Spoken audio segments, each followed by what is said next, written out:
With over 400 celebrity interviews and tons of pop culture nerdiness, Too Opinionated is a safe haven for your inner geek. Find us at meistercon.com or on YouTube under MeisterCon Pod. And please subscribe. It would really help us out.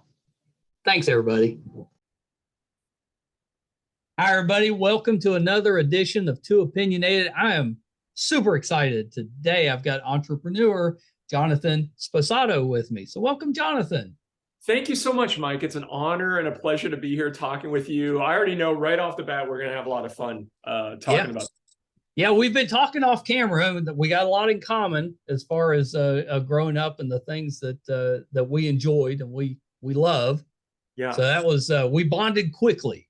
That's right. That's right. And I actually think that's what's wonderful about our country and about what you and I both do is that we growing up in the United States of a certain age, there are certain things that there's so much that we have in common, whether it's a love of culture or Star Trek or Star Wars or collecting action figures. And I'm still of the belief that, you know, whether it's any of the entrepreneurial ventures and the businesses I begin and end with this sort of belief that we have a lot more in common as people than we have as differences. So I love that and completely agree with that. I think a lot of times we get tied up in whatever it is and we forget that more than likely, if you get underneath it a little bit, we're a lot alike. We all love the same things. Yeah, that's right. That's right. Yeah, that's right. I mean, during the pandemic, I'll tell you a quick story that I am now really, really good friends with a couple of people that, number one, I've never met ever in person, but I've interacted with on the internet and had conversations with and had Zooms with. And number two, they're the kind of people that you may not imagine that I would ever be friends with, and probably vice versa. They're telling their families and friends, like, I met this guy, you could never imagine friends. But we bonded over our mutual love for the 70s science fiction show, Space 1999. Oh my gosh, I love Space 1999. Yeah. And so and then we started talking about like, hey, did you remember that you had the Mattel Eagle One and with the figures and oh yeah, well, I'll trade you this. I got the legs to Commander Koenig if you trade me the top half of, Dr. Helena Russell. And so we would, it's just been so much fun. And so, yeah, a good example of that's the kind of. I love that. What's the day in September that you're supposed to? Oh yeah, that the moon blows away. The moon blows away. I think it's like, it's like something kind of moment, like September 14th or it's something like that. Yeah, I've forgotten the actual day, but every year I'm like, oh yeah. Yeah, right. Don't you think that's what or where social media is at its best is connecting people over those things that we love. Yes, absolutely. I do think that as much as we're now much more aware of the downsides of social media, which we don't have to get into today because everybody knows about that stuff now. I do think that there's still a lot of good there, and it is. You're absolutely right, Mike. Is connecting people, is sort of even light signals across people that you do know, that maybe a colleague that you worked with 20 years ago, and then you find out, oh, they just went over. Yeah. They just started, they started their own catering business. How cool is that? Just knowing about that stuff to me is just what makes it worth it. So yeah. Yeah, me too. I think so too. I tend to ignore the negative stuff because there's so much out there and just focus on the good, because we forget there's a lot of good there, and it gives you a chance to stay connected with family and friends that you'd lose touch with otherwise. Yeah, that's right. Yeah, that's right. Yeah. Well, so Jonathan, let's start this way. Tell me a little bit about what it is you do, your background growing up. And we talked a little off camera about your name, and it's kind of unique too. So talk a little bit about that as well. Yeah. Thank you, Mike. I guess everyone is unique. Everyone is special, and so I don't mean to claim that my story is any more special than anybody else's. But I've never met anybody else like me in terms of this background. So I was born to a single mother who was still is, a Chinese American. And back in the late 60s, she fell in love with a Korean American doctor, and she was a nurse. And the two families didn't allow them to get married. And so that may sound odd to someone who's not Asian, but certainly back then, Korean and Chinese was not like Right. a combination that either side wanted. And so I was born out of wedlock. She raised me as a single mother in Brooklyn, New York. And it wasn't until I was much older that she married an Italian American guy, and he legally adopted me when I was about 10 or 11 years old. So I was always taught, hey, look, don't call him your stepdad. He's your dad. That's right. So I respected that. And that kind of really informed me early on that what does it mean to be American? And it really is, here we are living in a country that kind of created itself, right? We created a new way of being, a new way to govern ourselves. We're a democracy. We welcomed anybody who could, who was willing to come and add value and do good as an immigrant, all immigrants, right? And so in a way, that was the way that I kind of looked at my family. It's like, look, here's my mom and dad, and we can define ourselves however we want to. I don't have to be defined by, oh, I was born out of wedlock, and I'm really actually kind of, so because I didn't know my birth father until really just a few years ago when I turned about 50. But so that's why I joke that I'm a half Chinese, half Korean guy who went to a British school in Hong Kong run by Spanish nuns, and I have an Italian last name. So there you go. That's American. That's America. Yeah. So Mike, I think that maybe that has caused me to be much more unconventional, maybe, because I felt like I've never been really defined narrowly as one thing. So as an entrepreneur, I don't always do one thing. So I'm the first person, if you look at my Wikipedia page, it gives me credit for whatever, however you believe that stuff, but it gives me credit for being the first and only person to have ever sold 2 tech companies to Google. And they were very different tech companies. One was an excellent platform for creating widgets. And the other company, the second company, coincidentally, that I sold also to Google a few years later was a photos company.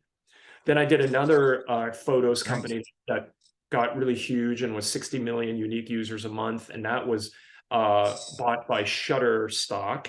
And so I also started a company called GeekWire.com, which is I'm a big fan of GeekWire. Thank you so much. Yeah, thank you. I never know if, sometimes I'll be at like an airport somewhere and run into somebody. I'll have my GeekWire shirt on and somebody will disclose that they're a fan, and I always appreciate it.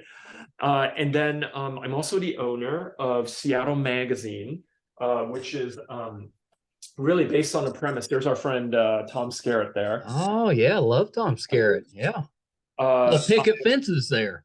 Yeah, that's right. And so my whole investment thesis in buying the property and to make it as good as possible is to help change the conversation in Seattle about our impact on the region, and because there's a lot of, it's easy to complain and whine, right? It's easy to see homelessness, or it's easy to see how the mayor is, maybe not doing some things that we like, and it's easy to criticize. But I believe there's so much that's really good about our city, and so much to celebrate. And, whether it's the new hockey team, the Kraken, or, there's rumor that the Sonics, the basketball, we're going to get an expansion.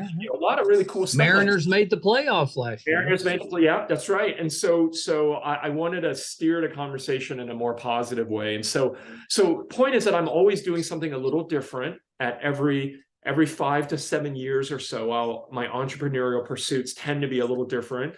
And so that's now to JoySauce.com, which is the first all American Asian media platform. And we've got TV shows and podcasts and provocative written editorial, and really trying to present a slightly different, edgier, sexier, cooler face of what I call American Asian. And I'll talk a little bit about why I flipped the 2 terms, but more of an edgier persona for our community that I think that everyone would enjoy. So, yeah. Okay. So a lot to unpack there. Yeah. And sorry if I'm going. No. I think your background is so fascinating. I love the things that you're doing. Big GeekWire fan.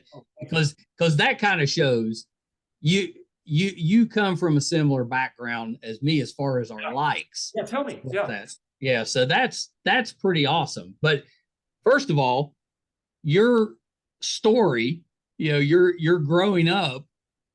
I would watch that if it was a TV show. I think that would make a great sitcom. Yes, it would make a good sitcom. I was going to say it would not make a very interesting, adventure or like an action film, but as a sitcom, maybe, because there were certainly hilarious moments at my expense for sure. Your magazine, the Seattle magazine. I love the fact that you're actually making a magazine. Like it's not just digital, you're actually putting out a magazine because, I love holding it, a book or a magazine or a comic, whatever it is, in my hands and reading it. And that's kind of a lost art. Yes, I appreciate it. And I know, Mike, that you were a former comic book store owner and you appreciate the visceral, tactile sensation of a magazine. I think that print, they've been saying print is dead, print is going to go away. They've been saying that for 20 years. And sure enough, I think it's hit already rock bottom. There's nowhere to go but up. And so the trend to catch on to right now is really the same wave that vinyl has ridden and a lot of other analog things, right? Where look, we can all, download our music from, iTunes or maybe listen to stuff on Spotify or Pandora. But now, a lot of young people prefer to buy, to collect vinyl because they like the analog tactile sensation of it. And I feel the same way about magazines where, number one, there's a really good business case for every single unit or copy of a magazine. It's not just one impression of the subscriber or the buyer. It's also 7 other impressions because it's physically laying around on someone's coffee table for months. Right? Or in a doctor's office for months. And so physical gives you that leverage. And the second thing is we can just do really amazing photography. Yeah, I love that. Really cool photo spreads and fashion layouts and just really go to town. And this has a bigger impact on someone. It's not the same looking at that picture on a screen. That's right. Yeah. So you could read it on the bus. You could, I love that. I'm a big sports guy, and I probably got 10 or 12 magazines a month delivered to the house. Sports and entertainment. None of them are publishing anymore. I know. Just over the year, Entertainment Weekly, I think, was the last one that kind of stopped. Right. Yeah. But it just kind of, when you look back at that, that's something that even books, now you don't need to buy an actual book. You can just read it on a tablet or whatever. Right. To me, you lose something with that. You do. I think so. And I think that they're now understanding a little bit more about, neuroscientists are understanding a little bit more about how people internalize and consume and remember information and the tactile stuff. Even like spatially, like we remember data points or facts or stories better because it's almost like that where the sentence is on the page, or if there's a little picture or an illustration on the next page, the brain really remembers and tracks all of that. So there's something to tactile that's really important. I completely agree. So then you have done all of these great companies that you have sold, most of them. What kind of education background did you have where you discovered, hey, I'm pretty good with this? Oh, gosh. So first of all, Mike, I'm more lucky than good. I'll be the first to say that I'm more lucky than good. I don't know that I believe that. Well, I believe it because I never take anything for granted. I always say to, like, whether it's a potential investor or someone who wants to join me on my next venture, I say, past success is no guarantee. A lot can go wrong. A lot can go wrong. Buyer beware. That's right. Buyer beware. My answer is, I don't have the kind of answer that maybe most parents, and certainly my wife, we have a 13-year-old, that they want to hear, in the sense that I don't know that what I do had anything to do with my education. So I had other than maybe a loose connection. So I'm bullish on sort of exploring and learning as much as you can when you're young. And maybe I'm biased towards like a more kind of quote unquote liberal arts education, meaning that you're kind of cross-trained. You're learning how to write, you're learning science, descriptive sciences and the objective sciences, and you're learning about, you know, arts and humanities and all of that good stuff. And you kind of mash it all up to synthesize your own beliefs about things. So I think that's very important. And I will credit my liberal arts background for not always thinking that you have to go down a narrow lane, that it's okay to be a polymath. It's okay to be interested in different things that don't mix together. Like it's okay to be a bio major and a music minor, and the two don't actually relate, right? And I think that that's what I think the most interesting people I know are those people. But other than that, I don't have a computer science background. I don't even have an MBA. And I think that my entrepreneurship really comes out of always first seeing if there's a problem, a good problem that you have a solution for. Number one, being incredibly having user empathy, or understanding how users, where their pain points are and what you can do to solve that pain. And I have to admit, like, you have to have, I'm not too pie in the sky about it, that the practical matter is that you have to have some ambition for wanting to make a dollar. You know, I think that that's very fascinating. We hope to, you know, be entrepreneurial and make a couple of bucks, and then you can be altruistic and put it into philanthropy and give to causes. But I do think that if you aspire to do philanthropy, you have to first you have to make a couple of bucks, and so I think that a requirement for repeated or successful entrepreneurship is that hunger and ambition to do well from a financial standpoint, and to grow, and to figure out the business model, and to you know, work your margins, and to grow a successful business. So that makes sense to me. You know, where do the ideas come from? Does it just come from anywhere, or are you like, okay, I'm going to work today, and that's like sitting in a room and thinking through what needs to be done? That's a good question. I would say that they're all a little bit different, but I would say, you know, to generalize a little bit, what they all have, what JoySauce and Seattle GeekWire, PicMonkey, Picnic, what they all have in common is that there was a huge gap that felt obvious to me. Yeah. And that would be true of any co-founders that I brought in with me, is like, it was fairly obvious to them as well. But somehow it was not obvious to the vast majority of the world. Right. So to me, it's very, very obvious that in starting JoySauce, that I'm like, how come there isn't an all Asian American channel or platform? There's something like, there's Next Shark, which is very newsy, and frankly, you know, sadly, and I think it's an important role that they perform, but sadly, it's a lot of negative news, right? Right.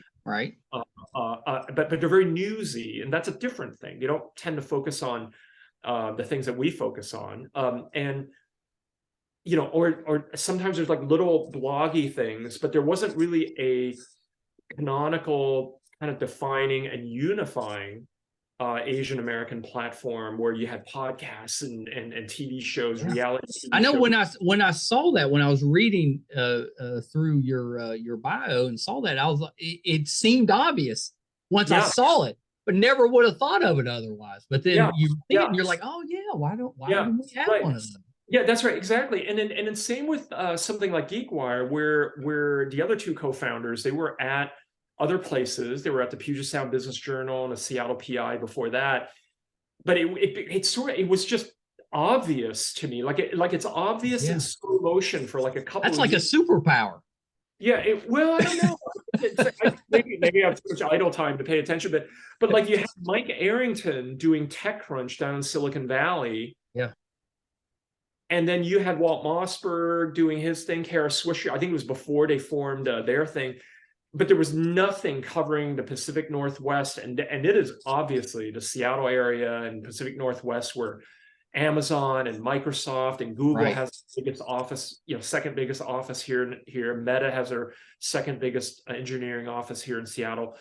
It was obvious to me that, like, why isn't there a tech news site that's independent, that isn't owned by, like, it's not like an offshoot of CNN or something like that, that is based in Seattle? That to me was like, there's a huge gap. Well, that makes sense. Yeah, so I would say it's nothing necessarily brilliant. It's just sort of not being afraid to venture into those gap areas. Yeah, and I'm still of the hypothesis that there's no such thing as being.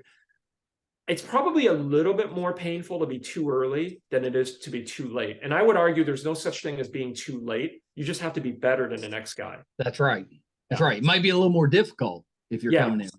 Right. That's right. But you just have to be better, honestly. And you don't have to outrun the bear. You just have to outrun the next guy. So.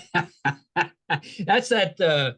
Was it the zombie apocalypse thinking? You don't have to.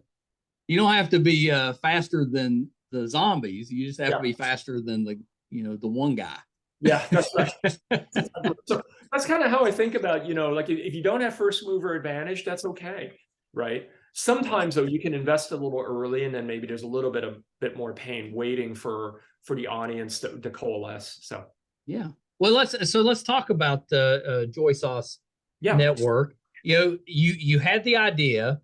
So how did you get that up and running, and what was your thought process on what to put on there first? Yeah. So we tried a lot of things. So to answer in the order that you asked,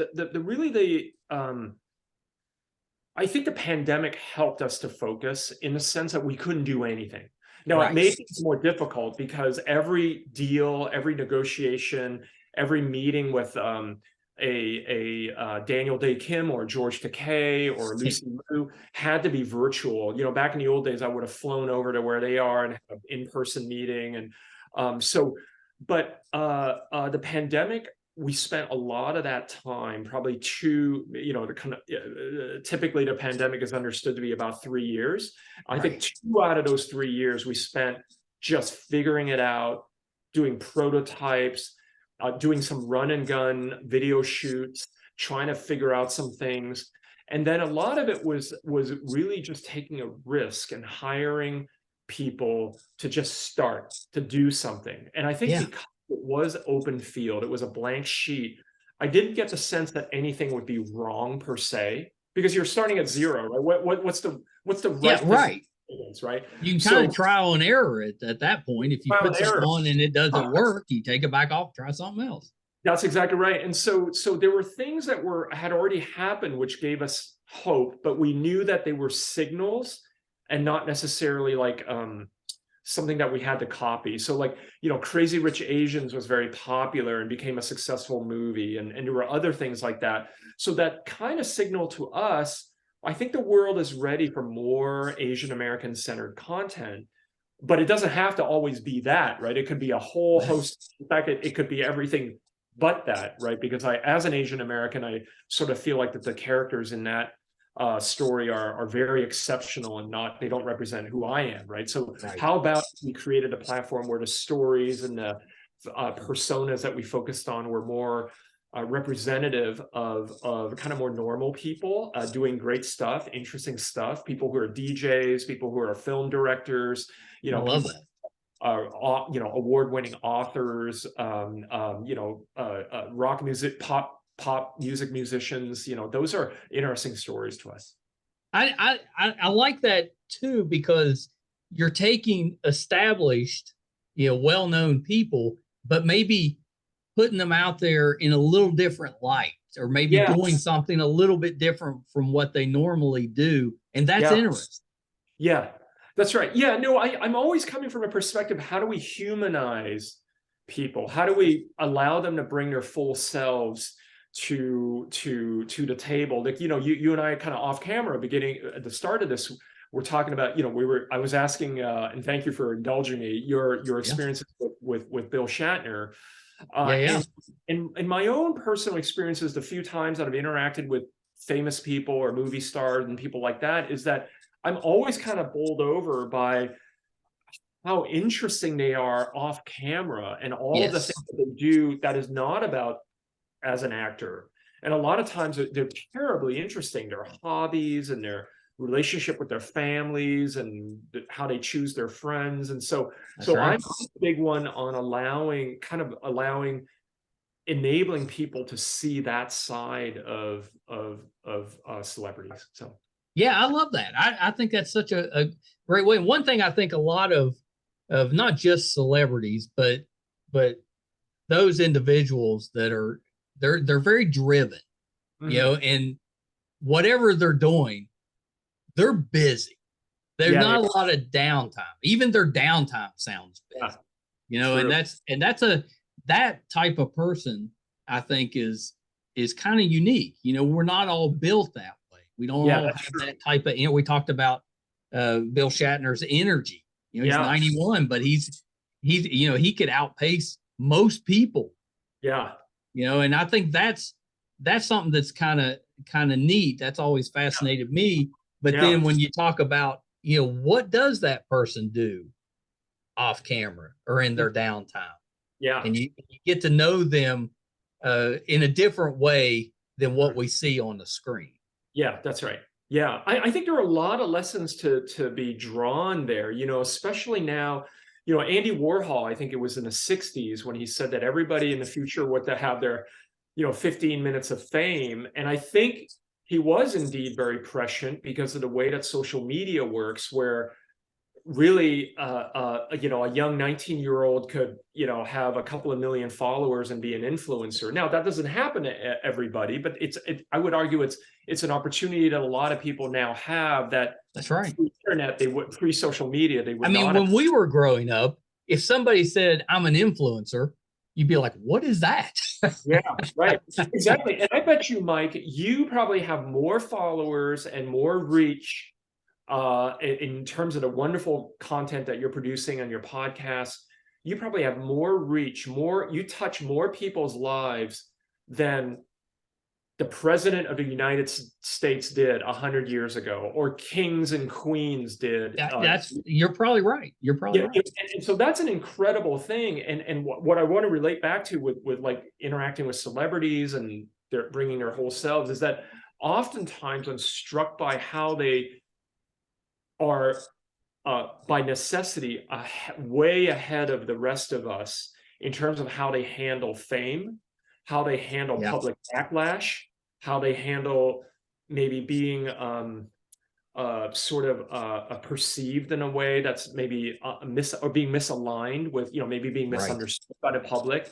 And so I think those are incredibly valuable lessons for the rest of us, because on occasion we end up touching that third rail. On occasion we you know, we'll say something and then everybody on Twitter doesn't like it, or it can happen in today's age. It could happen anytime to any of us. You know, none of us are perfect. There's always those moments where you say the wrong thing or you do something that normally you wouldn't do, but for whatever reason in that moment you did it.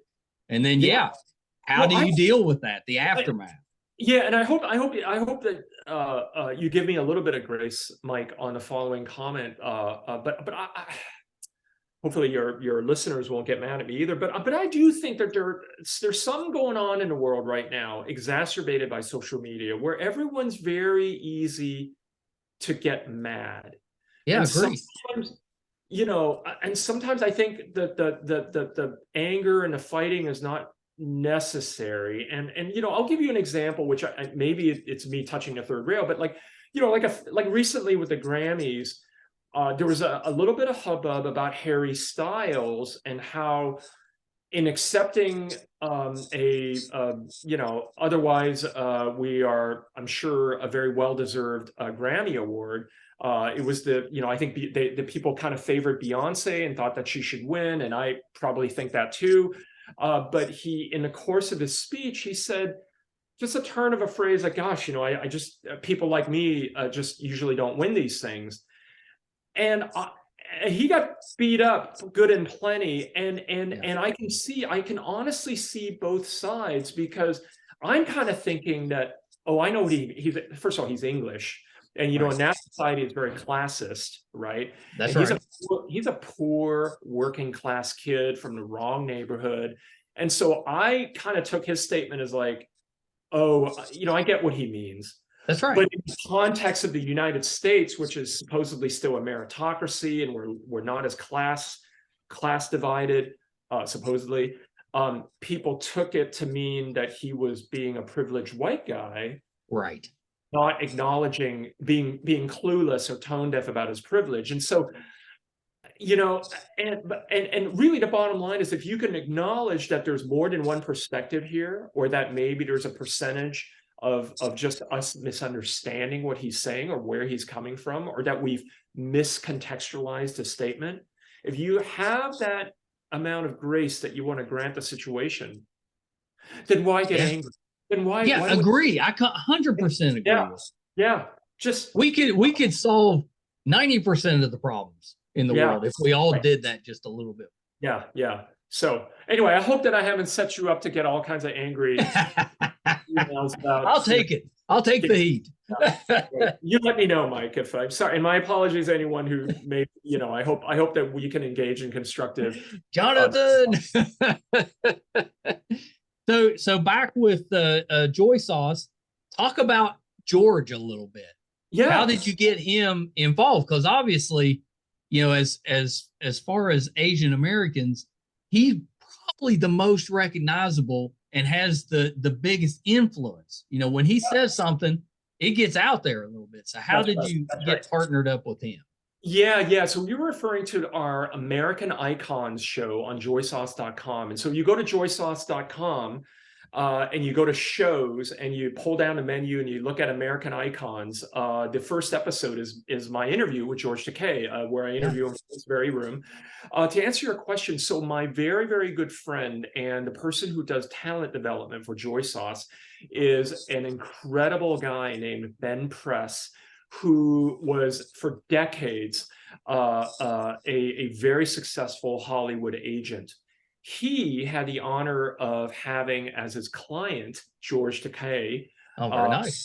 For a number of years, amongst other luminaries. I think Ray Liotta was another client of his, Elle Macpherson, many others. And so Ben goes, you know what? Let me see if George is interested. I know that George is really going to like you and is going to be mission aligned with you. There's nothing like JoySauce. Let me just get a conversation going. Next thing I knew, I was on a Zoom call just like this with you, with George and his husband, Brad, who's a lovely guy. And we really hit it off. And George just felt like, okay, this is, you know, he said some really, really lovely things about this as an opportunity, the coolness and edginess of JoySauce, how much he felt that maybe it takes a certain kind of entrepreneur to pull it off, right? And I was very flattered by these things that I didn't deserve to hear. And so he agreed to. So we spent most of the day with him doing this interview where we dove deep into not just Star Trek stuff, of course, not even just his work in the LGBTQ community, but also his family, what it was like for him growing up. And not sure if most people know this, but, you know, he and his family were interned as Japanese students. And he talks really eloquently and beautifully about that experience and he doesn't, you know, he's not looking at that stuff with rose-colored glasses. He talks heartbreakingly about how it affected his father and how he saw his father change while interned, and how it galvanized George, and how important it was for him to represent, and just how wonderful Gene Roddenberry's, as Star Trek fans, you know, how wonderful Gene Roddenberry's vision was for a world that we're frankly still aspiring to get to. Right, a world without racism, a world where everyone, you know, can get along regardless of your background, and you just have to be, you know, a good person with talents to bring to the table. So I mean, that had to be an exciting day. You're getting this network started. I mean, that's a good building block to have. It is a good building block. Yeah, I will always be indebted to George for that. And so, you know, we've been on a roll. You know, we can't get everybody. You know, there've been a lot. I mean, you can kind of name most of the A-list Asian American personalities and celebrities. I'd probably talk with him, and not everybody their schedules sync up, but most everyone I'm here to represent really believes and supports JoySauce, and thinks that this is what the world needs, and I'm grateful for that. But we have on JoySauce Late Night, which is a late night talk show. Yeah, I it's love a that. late night talk show with like a cold open with some comedy sketches, all written and starring young Asian American actors. Then there's a co-host who's doing something interesting. Maybe it's Kimmy Rutledge, who's the star of a Netflix series, Obliterated.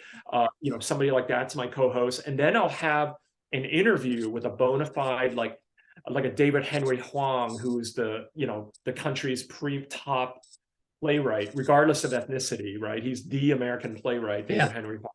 And so we'll interview him, or it's Miranda Kwok, who is the showrunner, writer, and producer of the hit Fox TV series, The Cleaning Lady. Or you, the 3-time NASA shuttle astronaut and Chinese American, really neat guy.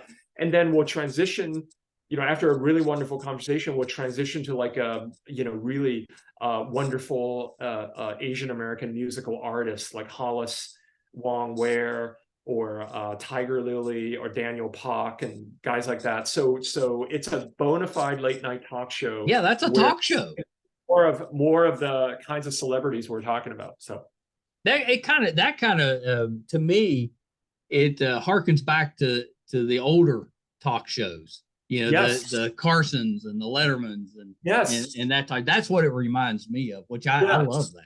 Thank you. Yeah, no, I wanted to do a what if. All of JoySauce is kind of the answer of what I get the sense, because you used to own a comic book, the what if issues were always my favorite. Oh yeah, me too. Yeah. What if Captain America was actually British and like Captain UK or whatever. But all of JoySauce is kind of like a big what if. What if there was a parallel universe where, Asian Americans were kind of by default always kind of portrayed as strong and interesting and edgy and beautiful and smart. And the talk show format sort of lends itself to that. Like, what would an all American Asian late night talk show look like? And so we did that, and it's I have to say, it's been incredibly uplifting for people in our community. I've been getting all kinds of emails and wonderful feedback from that's great. I've never met who are saying that, I saw it and I had tears in my eyes. I welled up and in a good way. Like it was like something that was really kind of heart swelling for them. And that's a wonderful thing. And if I can also get other people, people who are not even Asian, enjoying the content and laughing with us together, that's how we do this. So, but and again, that's America. Yeah, right. That should absolutely work. That's right. Yeah, right. I want to be clear that JoySauce is not about being separate, not about us and them. It's truly about building bridges. It's truly about it's a platform. That's why one of our slogans is JoySauce is for everyone, and really mean it literally. So. Yeah, I love that. So going forward, are you looking to do like original programming? Are you going to have comedies, dramas, that type of thing? Yeah, absolutely. We have original programming now. We have over 100 hours of original programming, and it really ranges. So there's JoySauce Late Night. There's sort of reality interview things like with George Takei. We also have other reality shows, like we have Team Tan, where we follow an entire season, a 25-year-old, she's cool and edgy and smart and beautiful, this young 25-year-old female professional race car driver. She happens to be Chinese, Samantha Tan. She's very successful. She drives BMW and Ferrari, and she's on a very, very winning team. And we follow her journey. We have Mix 6, which is all about mixed couples. My wife is white, and a lot of times we're sitting at a restaurant, especially when we were first dating, when we were like in our 20s, a million years ago.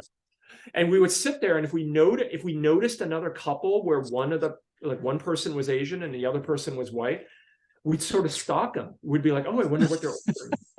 I wonder what kind of car they drive, that they're gonna get into. I wonder where they live, you know. So out of that idea, we created a show called Mix 6, which is on camera, just these really funny and sometimes heartbreaking stories, you know, that these couples would tell of when they first met and how the parents reacted, and you know, kind of I love that. Raising kids. Oh, it's absolutely fascinating. Again, just go to joysauce.com shows.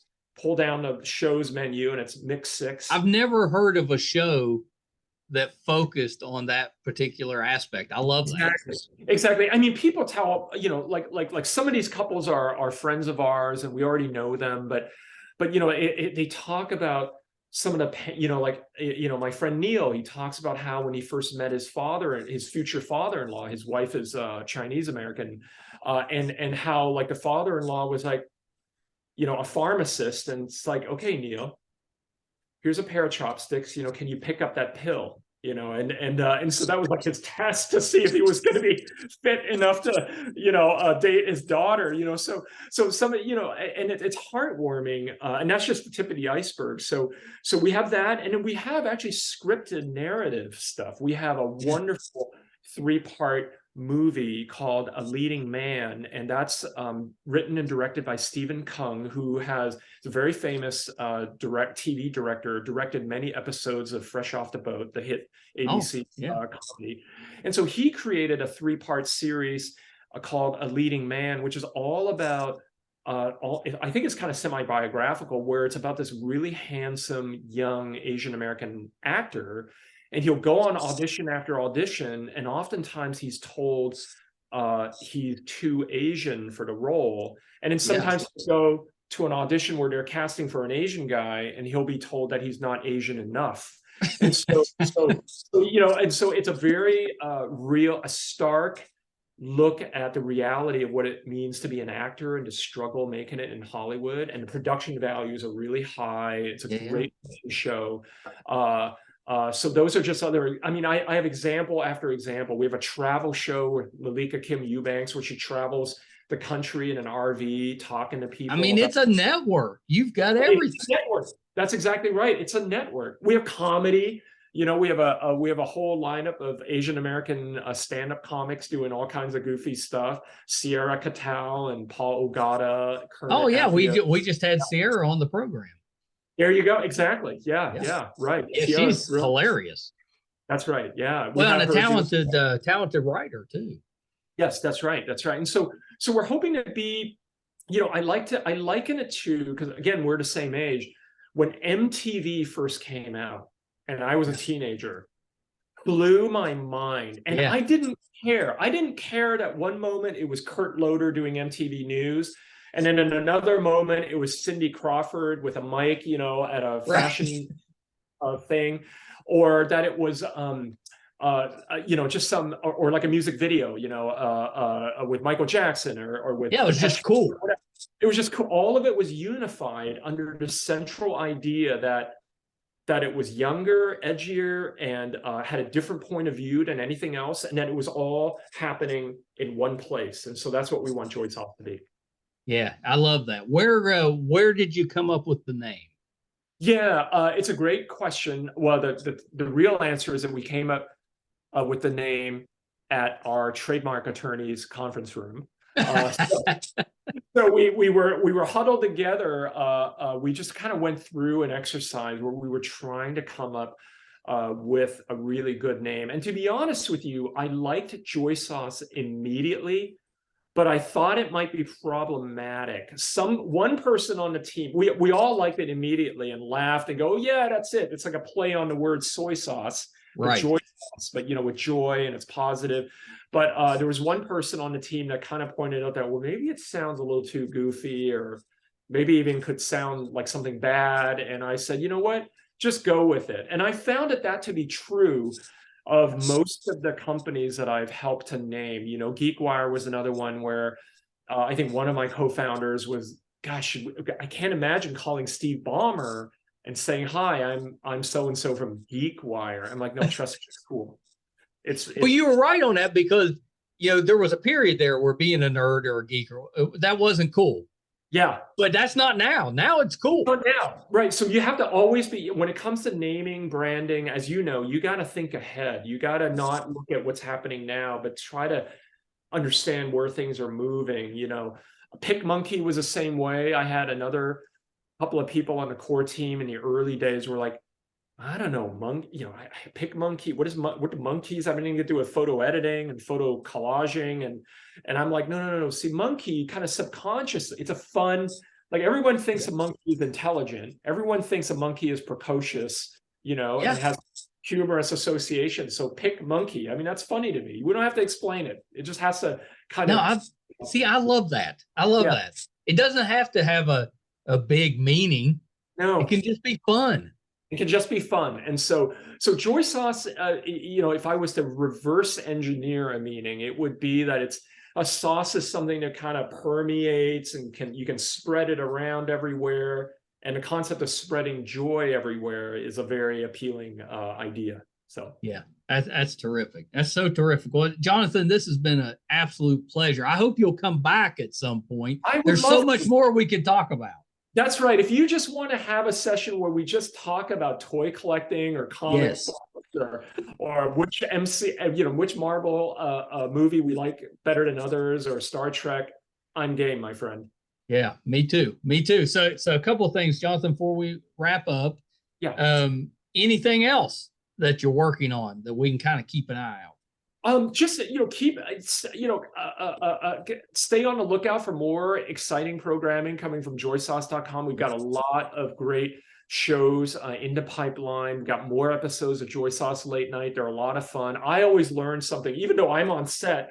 A couple of months later, after it's all edited together, I'm like, wow, that I learned so much from NASA astronaut Ed Lu, or so much from a playwright, David Henry Huang. And so keep checking in on us and share us and support us, and we would appreciate it. So I've watched you interview several times as I was prepping. You are a very talented interviewer, and that's it's not nobody thinks about it like that, but interviewing is a skill, and it's not super easy to do, and you're very talented. Well, Mike, that means a lot coming from you, my friend. I'm always a little insecure that the gaps in my research on the person being interviewed, that's maybe a little too obvious sometimes, but I try to do my best, and you're a very adept interviewer. I know this from listening to your other podcasts, and so that means a lot coming from you. Well, thank you. Ditto. I appreciate that. It's something, there's something to be said for prepping, but no matter how much you prep, you're not going to get everything. Right. That's right. Yeah. And you're going to come up with moments where you're kind of, stuck, and it's obvious that maybe you don't know exactly what they're talking about, but you got to get through those. You got to get through it. And I think, like you probably just have to you have to be curious about people. If you have a genuine desire to kind of get to know someone, I think that you're always going to do just fine as an interviewer. Yeah, completely agree with that. So last thing, Jonathan, before we go through one more time where we can find JoySauce, and then where we can find you on social media. Yeah, you can find it on www.joysauce.com, and it's open and free on the internet, accessible on your desktop or your mobile device, and we have the site pretty well organized into written editorial, video shows, podcasts, and there's literally something for everyone in terms of, and it doesn't matter if you're young or old, or if you're Asian American or not. It is fun. It is a little edgy. We try to be inclusive of our LGBTQ brothers and sisters, because I personally feel like that for too long they've been sort of marginalized out of the like anytime there's an Asian American movie or like or an effort of some sort, I think they're so busy focused on the mainstream Asian American community that they kind of forget about LGBTQ, and they exist. Our community. So we try to fill that gap. And so there's a lot of great content there too. And so yeah, please enjoy it on joysauce.com. Yeah. Yeah. Yeah. How about you? Where can we find you on social media? Oh, just at Jonathan Sposato on Instagram and Twitter, and of course just Jonathan Sposato on Facebook. But I'm most active on Instagram. Yeah, I think Instagram's it's the like the polite social media. You know, I it's the think, fun one. yeah, it doesn't lend itself well to a lot of argumentative. Yeah, It's all about photos and pretty that's right. pictures. Getting a quick word in, you're good. Like a quick little like emoji for a friend, you're good. That's it. Yeah. It's So kind of what Facebook was initially, like and not that Facebook's all bad now, it's not. Yeah. But when it first came out, that's what that was. Yeah. And then now that's kind of Instagram, and Facebook, is kind of doing its own thing. Right. Yeah. Twitter's a little more problematic for me because I do think that there's much more what researchers call context collapse, where, to our earlier point about how it almost feels like that sometimes people are too quick triggered to criticize and to take down. And on one of the shows, on JoySauce Late Night, one of my co-hosts, the very talented young actress Kimmy Rutledge, who's Japanese American, and she's the star of a hit show on Netflix, talks about how she kind of explains to me the concept of calling in versus calling out. And I think that we can do more of that, which is this idea that, instead of calling somebody out and say, hey, you're wrong, or you're stupid, and you shouldn't say that, it's instead going, hey, I want to be curious about why you said that, because here's like a different idea. And what do you think about that? Maybe you should think about this. And so just speaking more constructively, if there's a way that I could bend Elon Musk's ear to get him to instrument a bunch of UI, UX that would allow us to call in more than call out, that would absolutely love that. I love that. We used to, when I was growing up, the family, the extended family, would gather around a table or whatever and stuff and argue, but positively. They all of them loved it. They would they'd give their viewpoints, they'd listen, maybe they'd even get their mind changed. But when they left the table, nobody was upset. It was just good conversation and everybody enjoyed that. And that's we've gotten away from that. Yeah, we have. And it's so important for some of us who remembered, for you, Mike, to model that behavior for others in a younger generation. I do feel like I worry sometimes that as Americans, we've lost our civility. And if you travel abroad, there are other countries where that civility is still there, and it's really nice. And I want us to get back to that place. So yeah, me too. Well, Jonathan, thank you so much. And open invitation anytime you want to come back. Yes. All right. We'll talk some more, Mike. This has been a lot of fun. I appreciate you. Oh, it's been terrific. Okay, hold on one second. I had the best time on that interview, Jonathan Sposato. What an amazing gentleman. Just terrific, humble, polite, talented, and I really do believe that ability to see things that other people are not seeing. I mean, that's a talent. I was joking, said it was a superpower, but it's a talent. Not everybody can do that. And he's using that talent in a very positive way that's adding to all of us. It's adding positivity to the universe. It's just terrific. Please support him. JoySauce Network. Go and check that out. Help support him. Comment, give feedback on what else you'd like to see on there, and really let's make that a thing. I think it's worthwhile and so positive. I've been a fan of his from GeekWire for a long time.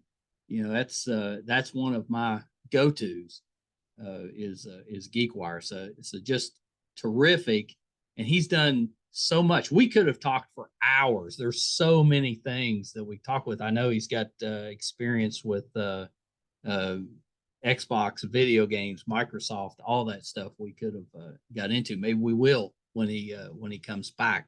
But please lend him your support, if you're in the Seattle area, check out Seattle Magazine, because that's, anything we can do to keep print media alive, I'm a big fan of and in favor of.